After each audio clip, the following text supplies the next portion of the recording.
Hai anak-anak, selamat pagi. Assalamualaikum warahmatullahi wabarakatuh. Nah, anak-anak, kembali lagi sama Pak April. Dan di video kali ini, Pak April akan melanjutkan pembelajaran tema kelas 2. Nah, anak-anak, jadi seperti biasa, sebelum kita mulai pembelajaran hari ini, yuk sama-sama kita berdoa bersama-sama menurut ajaran agama kita masing-masing. Semoga apa yang kita pelajari hari ini bisa berguna dan bermanfaat untuk kita semuanya. Amin. Yuk sama-sama kita berdoa bersama-sama. Berdoa dimulai.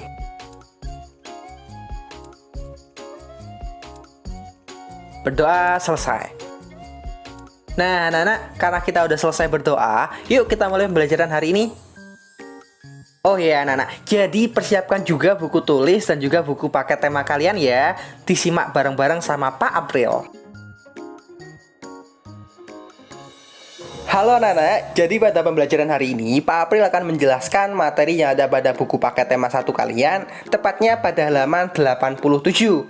Materi hari ini adalah tema 1, subtema 2, pembelajaran 6.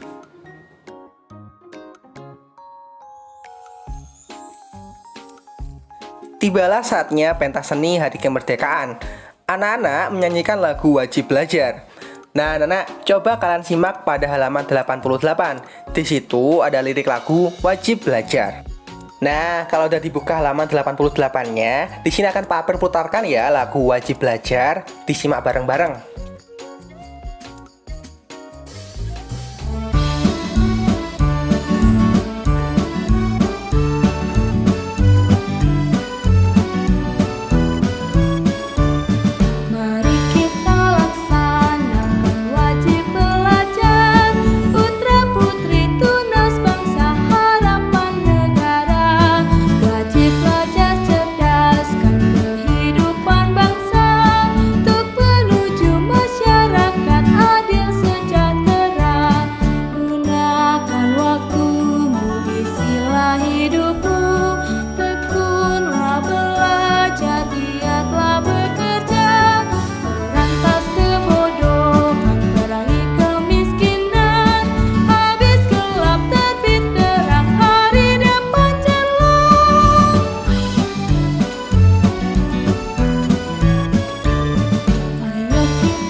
Nah, jadi setelah kita tadi menyanyikan lagu wajib belajar, sekarang coba kalian simak lirik lagu berikut ini.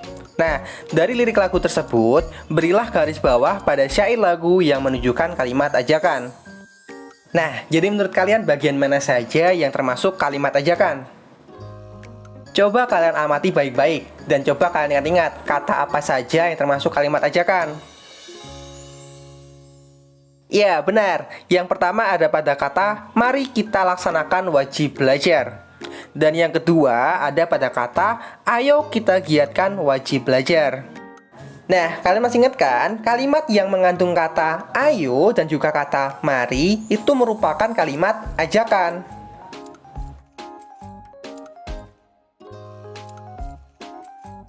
Lagu wajib belajar adalah lagu yang dipilih bersama. Penentuan lagu tersebut dilakukan dengan cara bermusyawarah. Udin memimpin musyawarah. Beberapa lagu ditentukan terlebih dahulu. Setiap anak mengemukakan pendapat secara bergantian. Ada 4 lagu yang diusulkan. Akhirnya, lagu wajib belajar dipilih dinyanyikan. Setelah bermusyawarah, para siswa merapikan kelas. Ketua kelas memimpin pembagian tugas. Setiap siswa melaksanakan tugasnya masing-masing. Kelas menjadi bersih dan nyaman untuk belajar. Musyawarah untuk memilih lagu yang akan dinyanyikan merupakan penerapan sila keempat pada Pancasila. Para siswa bergotong royong merapikan kelas merupakan penerapan sila kelima pada Pancasila. Nah, anak-anak, dari cerita tadi kita udah tahu penerapan sikap Pancasila, sila keempat dan juga sila kelima. Sila keempat itu berhubungan dengan musyawarah dan juga penyelesaian suatu permasalahan. Sedangkan sila kelima itu berhubungan dengan gotong royong dan saling bantu-membantu. Diingat baik-baik ya, sila keempat musyawarah, sila kelima gotong royong. Nah, sekarang kita lanjutkan pembelajarannya. Sekarang coba kalian perhatikan dua gambar yang ada di tengah tersebut. Ada gambar kepala banteng dan juga ada gambar padi dan kapas. Menurut kalian itu gambar apa, anak-anak? Iya, itu adalah gambar sila keempat dan juga sila kelima. Banteng melambangkan sila keempat, padi kapas melambangkan sila kelima.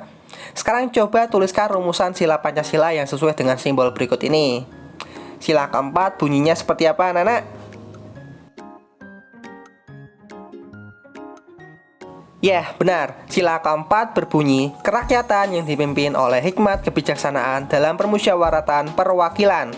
Sedangkan sila kelima berbunyi keadilan sosial bagi seluruh rakyat Indonesia.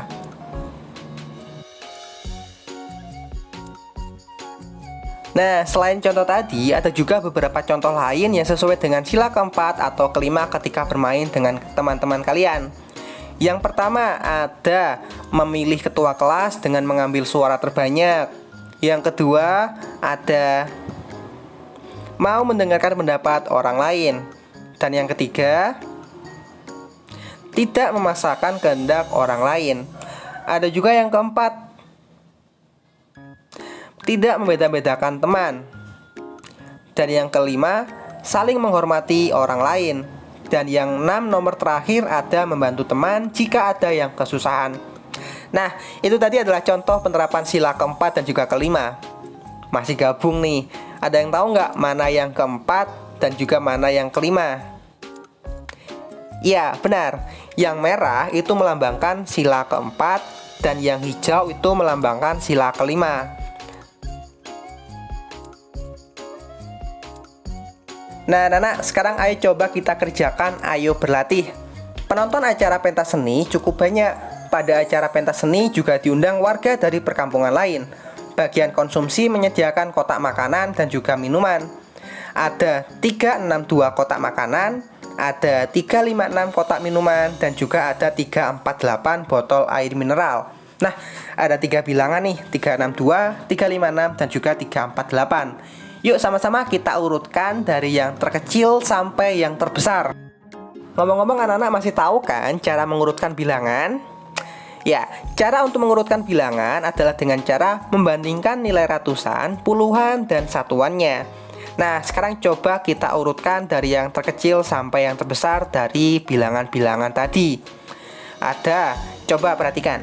362 itu terdiri dari angka 300, 60 dan juga 2. 356 itu juga terdiri dari angka 350 dan juga 6. Sedangkan angka 348 itu terdiri dari angka 340 dan juga 8.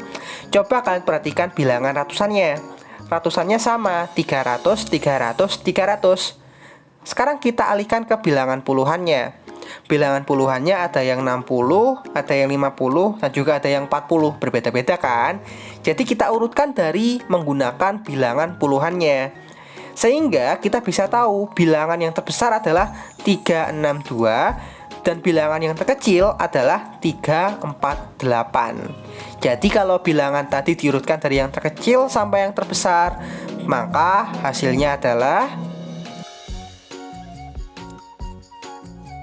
dari yang terkecil ada 348 atau 348, lalu disusul 356 atau 356, lalu yang terbesar ada 362 atau 362. Nah, jadi gimana anak-anak? Udah paham kan cara mengurutkan bilangannya? Kalau udah paham, sekarang kita coba lanjut mengerjakan soal yang lainnya ya. Nah, coba kalian simak. Di situ ada 4 soal. Soal bagian kiri, urutkan bilangan-bilangan berikut dari yang terbesar sampai yang terkecil. Sedangkan yang kanan, urutkan bilangan-bilangan berikut dari yang terkecil sampai yang terbesar. Yang kiri itu besar ke kecil dan yang kanan kecil ke besar. Coba kita lihat soal nomor 1. Ada bilangan 623, 437 sama 735. Ada 600-an, 400-an dan juga 700-an. Udah tahu kan mana yang paling kecil dan juga mana yang paling besar? Ya, yang paling kecil jelas 400 dan yang paling besar ada 700. Jadi, kalau diurutkan dari yang terbesar sampai yang terkecil, ada 735, lalu 623, dan yang paling kecil ada 437.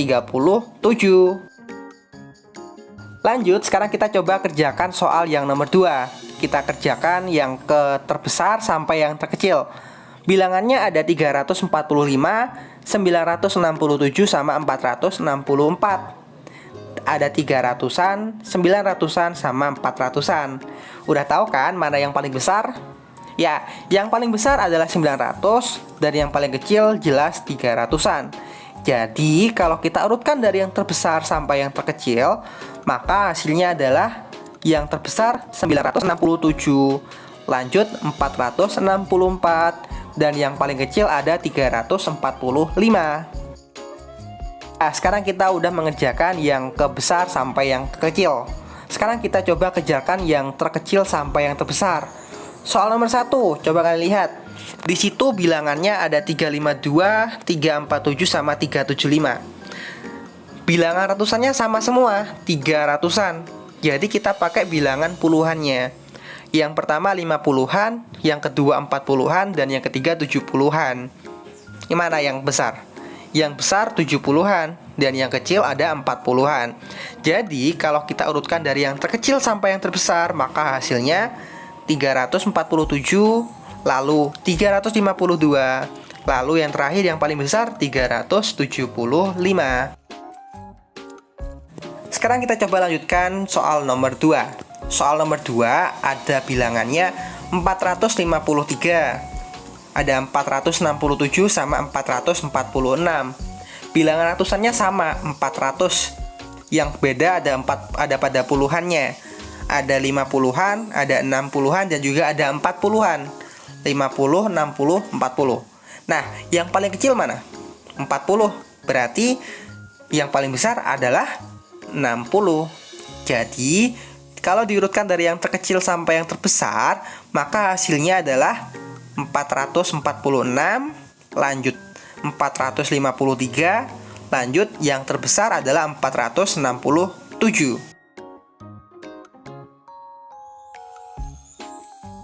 Nah, mengurutkan bilangan juga dapat dihitung dari banyaknya kubus satuan.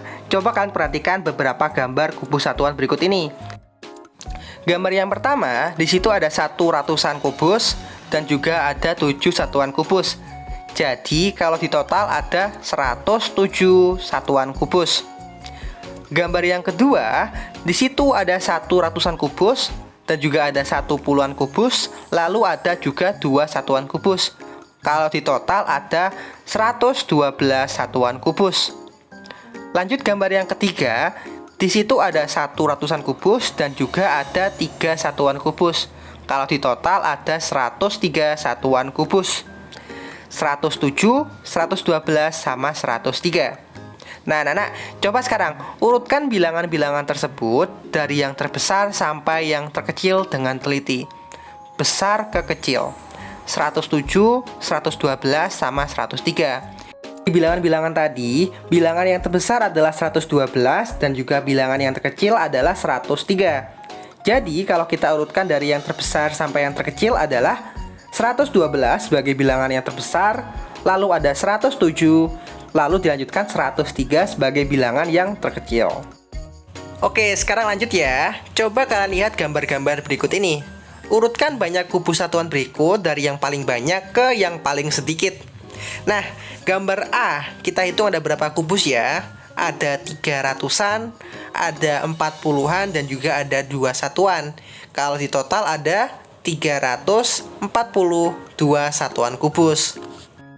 Jadi gambar A adalah 342. Sekarang lanjut yang B ya. Di situ ada 300-an kubus, ada 30-an kubus, dan juga ada 6 satuan kubus. Kalau di total ada 336. atau 336.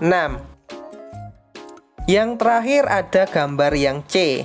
Di situ ada 300-an kubus, lalu ada 60-an kubus, dan juga ada 4 satuan kubus. Kalau di total ada 364 atau 364. Nah, sekarang anak-anak, coba kalian urutkan bilangan-bilangan berikut dari yang paling banyak ke yang paling sedikit. 342, 336, sama 364. Bilangan ratusannya sama 300, jadi kita pakai pembandingnya bilangan puluhannya. Yang A 40, yang B 30, yang C 60. Yang paling banyak yang mana anak-anak? Ya, yang paling banyak adalah 60, jadi yang C 364. Dilanjutkan, yang paling banyak nomor 2 ada pada 40-an, yang A 342, dan yang paling sedikit ada pada bilangan B 336. Jadi kalau kita urutkan dari yang terbesar sampai yang terkecil ada 364, 342, dan 336. Nah, anak-anak, akhirnya tiba juga di akhir pembelajaran hari ini. Pembelajaran hari ini Pak April tutup ya. Semoga apa yang Pak April sampaikan hari ini bisa dimengerti dan dipahami oleh anak semuanya. Oh ya, kalau ada yang merasa kesulitan bisa bertanya ke Pak April juga loh. Baik, pembelajaran hari ini Pak April tutup ya. Sampai jumpa di pembelajaran selanjutnya. Dadah!